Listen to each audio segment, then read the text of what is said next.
Hello viewers, well welcome to my final Gamescom video.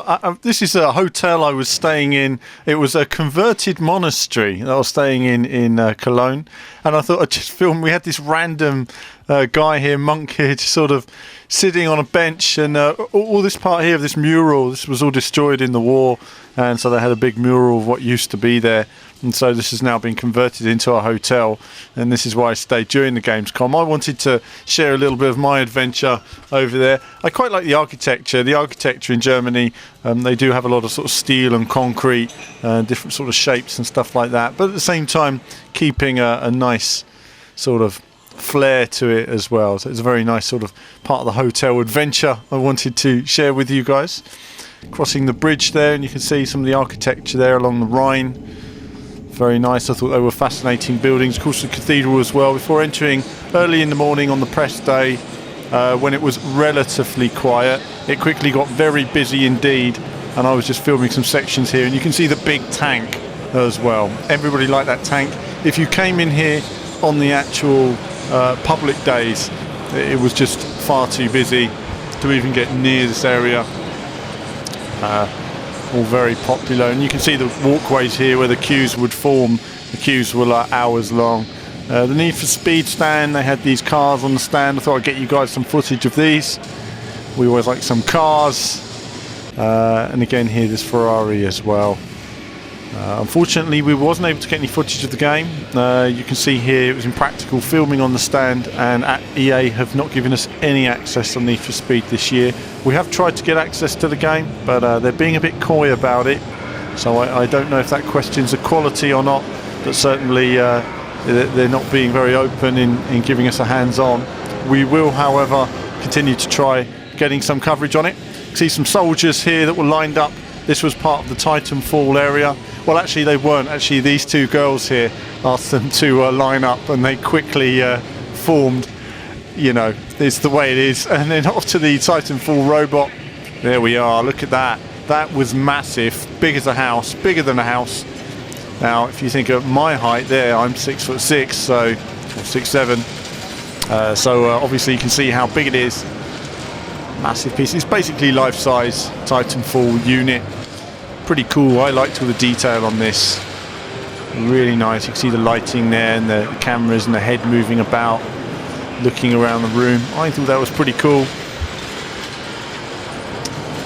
Just again, looking at further details. I'll have another video, of course, with my reflection on the show. That's still coming. It's all been delayed slightly with the amount of work and the F1 stuff we've had recently. Cool hands. Big Roman man for Rise. I'm not necessarily all that sold on the gameplay, but visually it looks great, and that statue was pretty cool, so I thought, well, let's get some footage of that. The crowds on the next day when it opened to the public, I mean, you can see now how it had gone from manageable to impossible, and this was really just getting on a game was going to take hours. I mean, look at this. This wasn't even the most rammed. It got more and more busy, and in the end you couldn't move down this corridor or down any of the halls. It really was incredible. They actually opened walkways between the halls as well to move people around. It really was a crazy environment there. So busy, so many gamers, cosplay fans, everything else, all enjoying their day. I'm using my Go Gadget arms to get you guys a better view there. Seeing in the distance all those heads bobbing in the crowd. Certainly slowed down the process of moving from hall to hall, and as you've seen in just a short day and a half, I've managed to get quite a bit of coverage on the channel from the show. You can see how the halls since the first video have become super busy. Down the Call of Duty, you can see just down the end there was just standing room only. It was just, there must have been 10,000 people on that stand once it actually filled up. It really was crazy. 6-hour waits to play the game. So for myself, it was certainly an area to avoid, despite wanting to see some of these games. You really are there to get on with it. And then now we're just going to look at the Gran Turismo stand, and again that was very busy. But let's crack on, take a look at a bit of a train simulator, find out more. Good morning and welcome to Train Simulator 2014. I'm Doug McConkey, and my beautiful co-host here, Adam Rose. Together we're going to take you through the key features, give you a look at this year's game, And then we'll finish off with a quick look at Engine Driver, our new social hub for train fans. Train Simulator 2014, you'll get 3 different routes. So for fans in the UK, you can get to drive the Javelin train from London to Faversham. In Germany, you'll get to go from Hanover to Hamburg. And then you can take a trip to the US, where you'll get to drive a freight train through the Sierra Nevada mountains on the Donner Pass in California. TS 2014 includes 3 different routes that I just mentioned and 10 different train types that you can drive as well. The key thing for us is it's your game, how do you want to play it? So as I mentioned, we've got career scenarios structured where you're working to a timetable and actually completing certain assignments, right through to how do you want to play the game. Make up your own fun. You can take any train on any of the routes and do what you want with them. So it's completely down to you how you'd like to play the game, and we give you all those options in the drive section. Career is a career progress, so how are you progressing throughout your driver career, what level you're at, what achievements you've earned, and what medals that you've got. And you can also compare with your friends as you progress through your driver career. Your collection is all the add-ons that you currently own, because we know that no 2 train fans are the same. People are interested in very specific, different parts of the world and different trains that you can drive.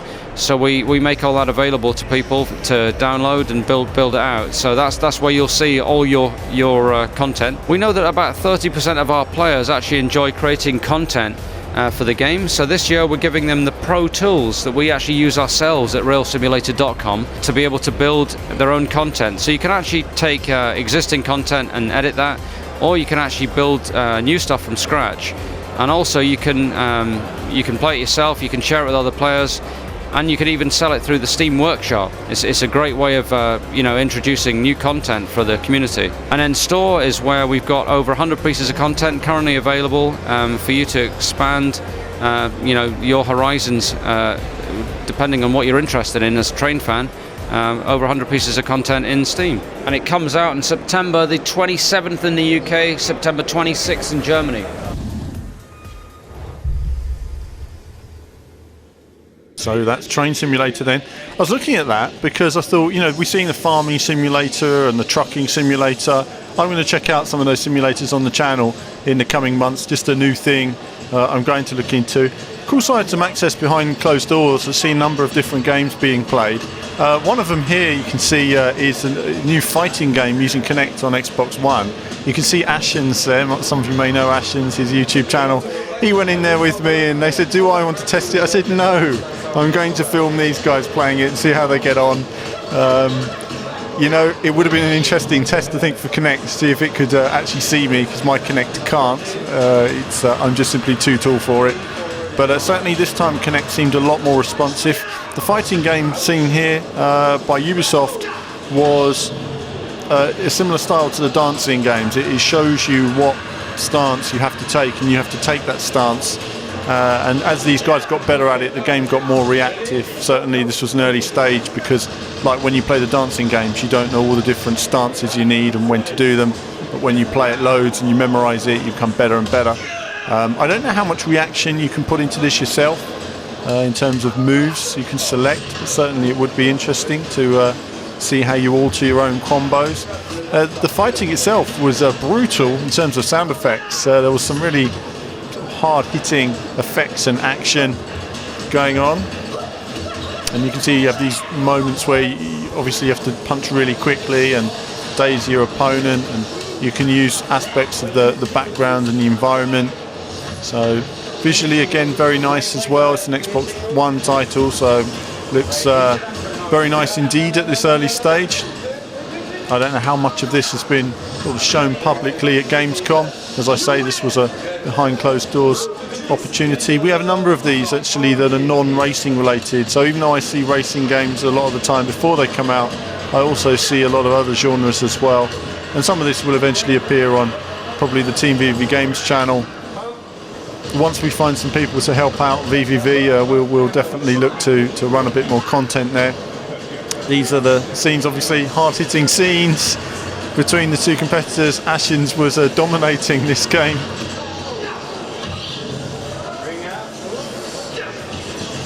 You see some of the moves there.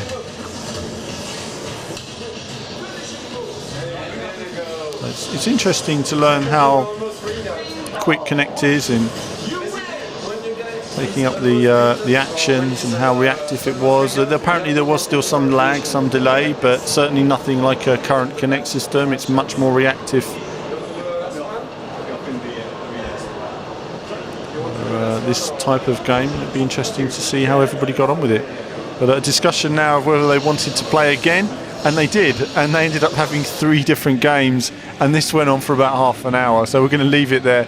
And then of course at the Xbox One event we saw behind closed doors again, and this was a private party for the sort of the YouTubers that were there and community, and it was like a Tron-like looking game. I have no idea what this game was. There wasn't even a sign there on the wall to tell you, but looking cool. So I've got to get some footage of that. Zoo Tycoon, for those who enjoy that kind of thing.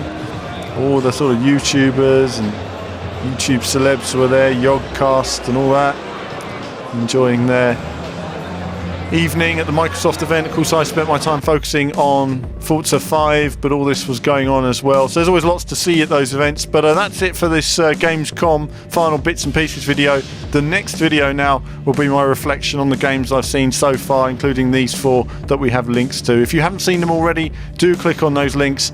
And as ever, there'll be more from me very soon.